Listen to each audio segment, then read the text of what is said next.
میرے بھائیوں، بزرگوں اور بہنوں، میں نے آج اپنے دل کی گہرائیوں سے آپ کو اپنے گھر میں مودع کیا ہے۔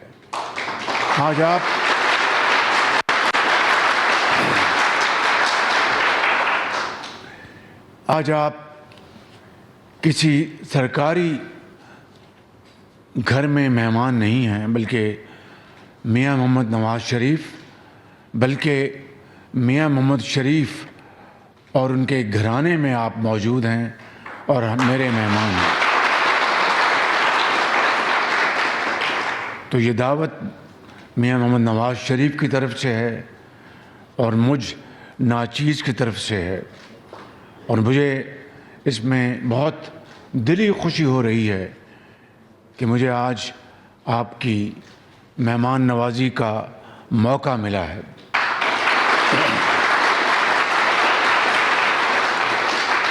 میرے بزرگوں، بھائیوں اور بہنوں، میں آپ کو ایک سچی حقیقت کی طرف توجہ دلانا چاہتا ہوں، اور وہ یہ کہ آج واقعی بندہ مزدور کے اوقات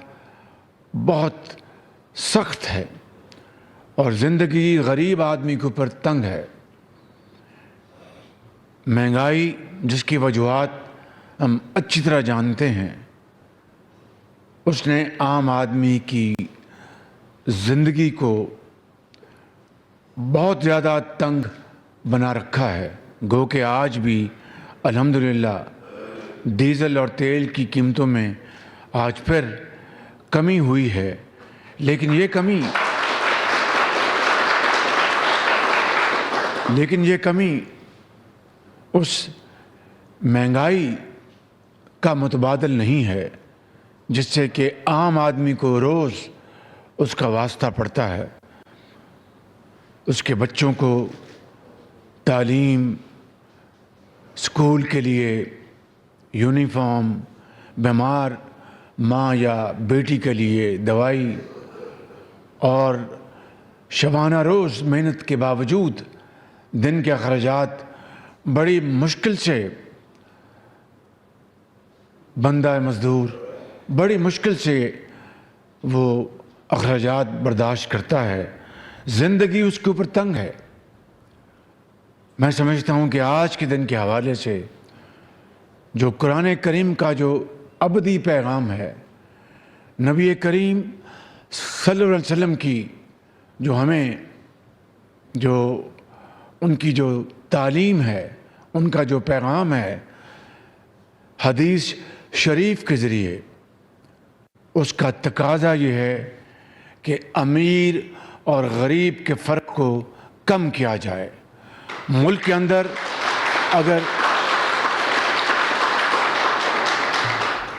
اندر اگر امراء یا کاروباری حضرات اپنی محنت سے وہ ترقی کرتے ہیں اور دولت پیدا کرتے ہیں، تو پھر ہمارے دین کا یہ ابدی پیغام ہے، ازل سے لے کر رہتی دنیا تک، اور قرآن کریم کی احکامات بالکل واضح ہیں کہ ان میں آپ خود بھی،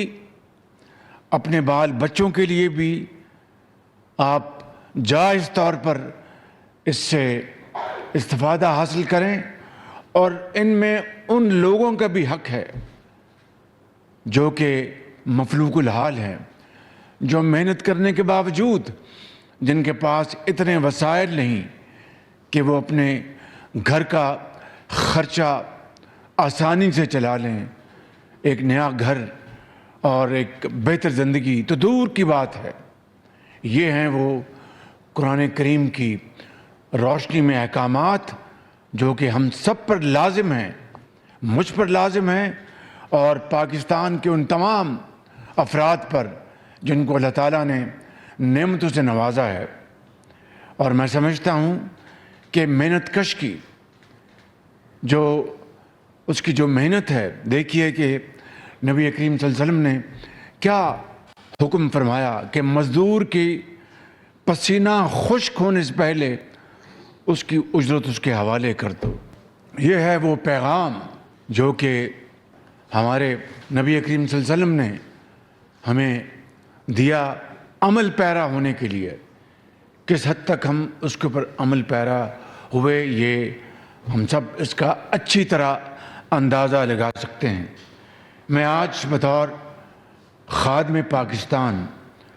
آپ کی خدمت میں عرض کرنا چاہتا ہوں کہ میرے والد مرحوم بھی ایک مزدور تھے۔ انہوں نے اپنی ابتدائی تعلیم خالصہ کالج امرتسر میں وہاں سے اس کا آغاز کیا، پھر لاہور میں پاکستان بننے سے پہلے بہت پہلے وہ یہاں پر 30 کی دہائی میں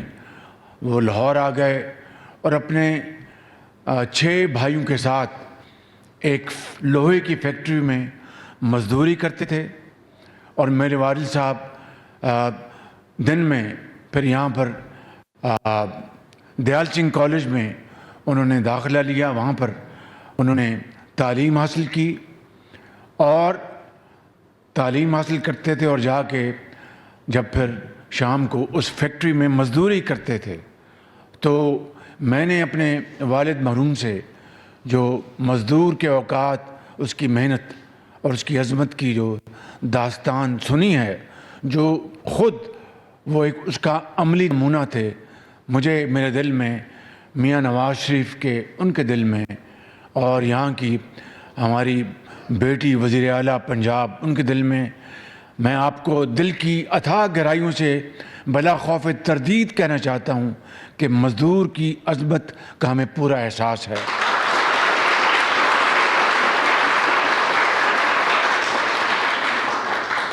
اور یہ بات خالی یہاں تک محدود نہیں ہے، چاہے وہ حمزہ شہباز شریف ہو یا سلیمان شہباز شریف ہو، اس ملک کے اندر تمام بسنے والے کاروباری حضرات، سرمایہ کار، تاجر، ان کو اللہ تعالیٰ اور توفیق عطا فرمائے کہ وہ ملک کے لیے دولت پیدا کریں، لیکن یہ دولت کے اوپر ان کا کلیتاً حق نہیں ہے،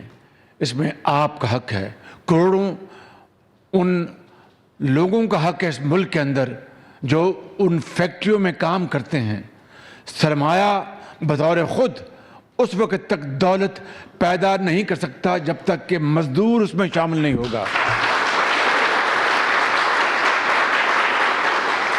مزدور کی محنت سے سرمایہ میں برکت آتی ہے اور اس میں دولت پیدا ہوتی ہے اور قوم خوشحال ہوتی ہے۔ اور اگر وہ محنت کش، چاہے وہ دہکا میں، چاہے وہ اپنا شدید گرمی میں دیکھتی ہوئی بھٹی میں، فیکٹریوں میں، پلانٹس میں جو کام کرتا ہے دن رات اور بے پناہ خطرات مول لے کر شبانہ روز محنت کرتا ہے، اگر اس کا حق اور جائز حق اس کو فی الفور نہیں ملے گا تو یہ ملک ترقی نہیں کر سکتا۔ اس لیے سرمایہ کار اور محنت کش ایک ہی گاڑی کے پہیے ہیں، اور ایک اگر پہیہ کتنی تیزی سے چلے اور دوسرا پہیہ تیزی سے نہیں چلے گا تو وہ گاڑی نہیں چل سکتی اس سپیڈ پر جس کے لیے وہ گاڑی بنائی گئی ہے۔ اس لیے میں سمجھتا ہوں کہ اس ملک کے اندر ہر فیکٹری میں ایک پہیہ سرمایہ کار ہے اور ایک پہیہ وہاں کا محنت کش ہے۔ ہر دکان، ہر شاپنگ مال، کاروباری دفتر، یہی شکل میں سمجھتا ہوں کہ ہر جگہ لاگو ہوتی ہے۔ تو میں آج یہ آپ کی خدمت میں عرض کرنے آیا ہوں کہ گو کہ پاکستان کے معاشی حالات انتہائی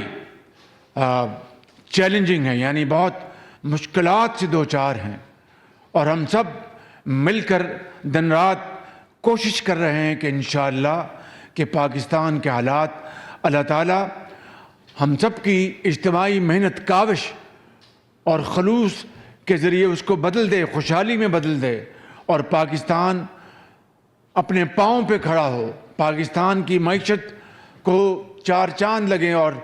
طاقتور بن جائے۔